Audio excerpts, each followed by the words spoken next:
जय श्री कृष्ण सभी को। कैसे हैं आप सब?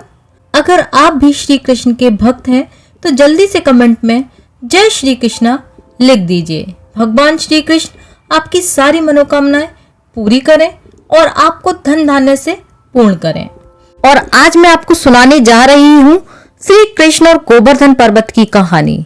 जी हाँ, उसी गोवर्धन पर्वत की कहानी जिसे भगवान श्री कृष्ण ने अपनी एक उंगली पर उठा लिया था और भगवान श्री कृष्ण ने गोकुल वासियों की रक्षा की थी। माना जाता है कि 5000 साल पहले यह पर्वत 30,000 मीटर ऊंचा था। अब इसकी ऊंचाई बहुत कम हो गई है। इसके रोज घटने के पीछे भी एक रोचक कहानी है जिसको मैं आपको बहुत जल्दी ही सुनाऊंगी। इसलिए अपने इस चैनल को सब्सक्राइब करना ताकि मैं जब भी वो वीडियो अपलोड करूं तो नोटिफिकेशन सबसे पहले आपको मिले। कहा जाता है कि पुलत्स्य ऋषि के शाप के कारण यह पर्वत एक मुट्ठी रोज कम होता जा रहा है। आइए आगे बढ़ते हैं। और आप में से बहुत लोग इस कहानी को जानते होंगे। इस कहानी में श्री कृष्ण की लीलाओं का वर्णन किया गया है और इस कहानी को अंत तक जरूर सुनिएगा। यह कहानी मथुरा की उस ब्रजवासी की है जिसको आज हम लोग श्री कृष्ण के नाम से जानते हैं। एक दिन भगवान श्री कृष्ण अपनी सारी गौ माताओं को चराने के लिए गए हुए थे।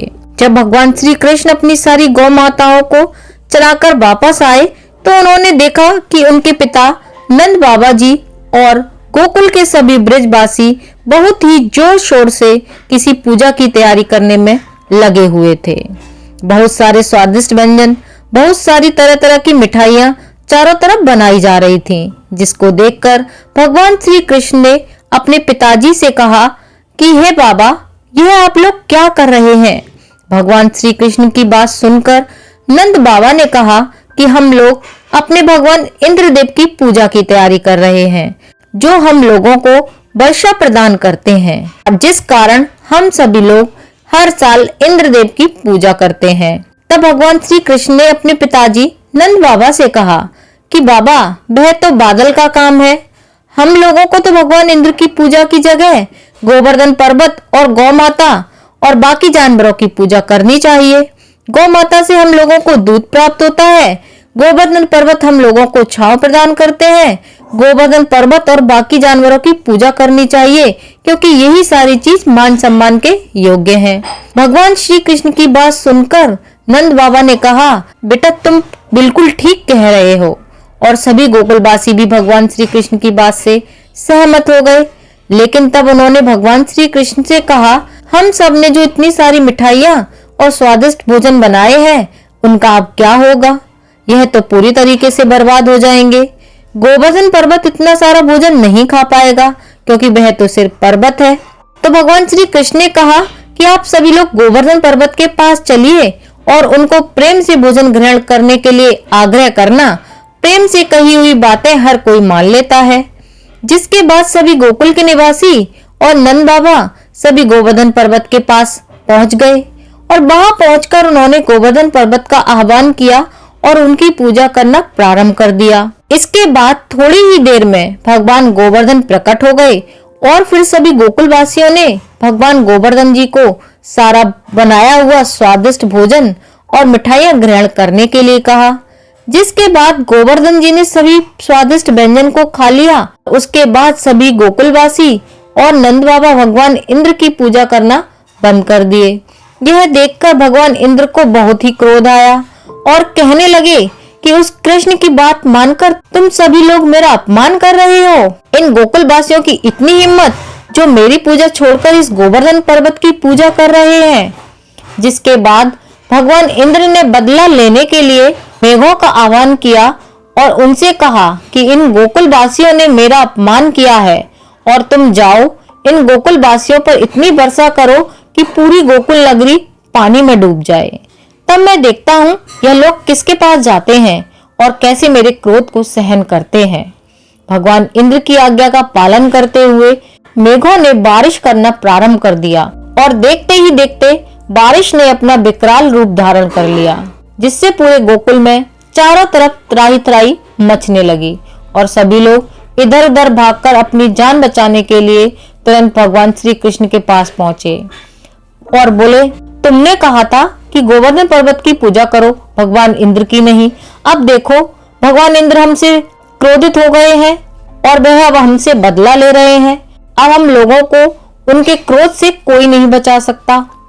जिसके बाद भगवान श्री कृष्ण ने कहा, तुम लोग बिल्कुल भी चिंता मत करो और सभी लोगों को लेकर और अपनी गायों को लेकर और सभी जानवरों को लेकर मेरे पीछे पीछे आओ।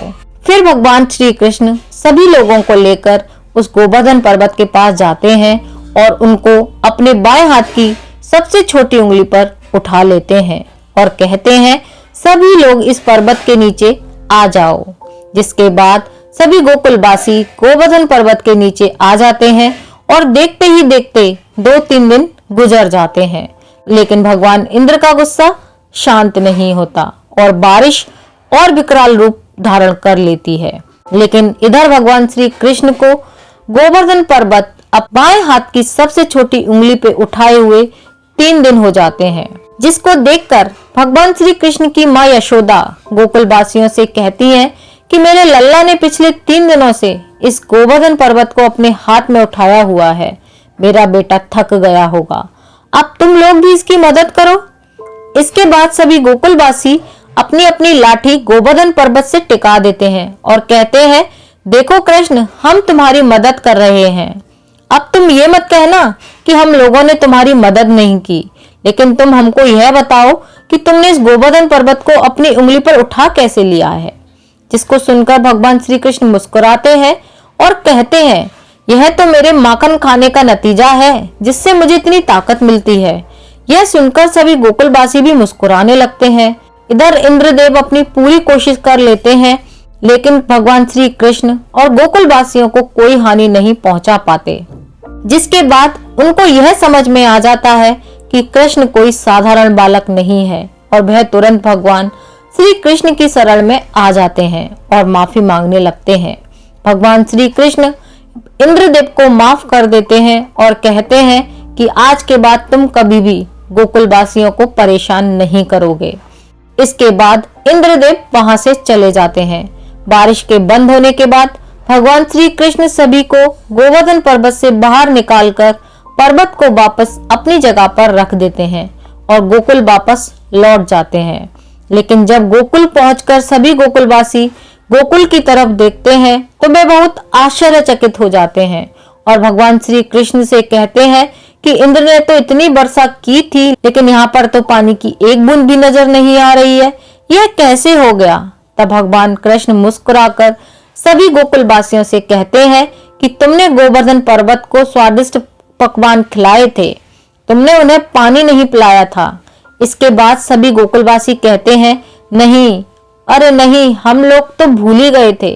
भगवान श्री कृष्ण कहते हैं, इतना सारा भोजन करने के बाद जाहिर सी बात है कि प्यास तो लगेगी ही, जिसके लिए गोवर्धन पर्वत ने सारा पानी पी लिया और सभी लोग वापस जाकर अपने घरों में आनंद से रहने लगे। भगवान श्री कृष्ण ने इंद्रदेव का अहंकार तोड़ा था, जिसके कारण इंद्रदेव ने भगवान श्री कृष्ण को एक और नए नाम से नवाज दिया, जो कि था गोविंद। जिसके बाद पूरे संसार में भगवान कृष्ण का यह नाम प्रसिद्ध हो गया। ये थी आज की कहानी। कमेंट करके जरूर बताना कि आपको कहानी कैसी लगी और अपने इस चैनल को सब्सक्राइब करना मत भूलना। अगर कहानी अच्छी लगी हो तो अपने फ्रेंड्स और फैमिली मेंबर्स के साथ शेयर जरूर करना। मिलती हूँ फिर एक नई कहानी के साथ, तब तक के लिए जय श्री कृष्णा।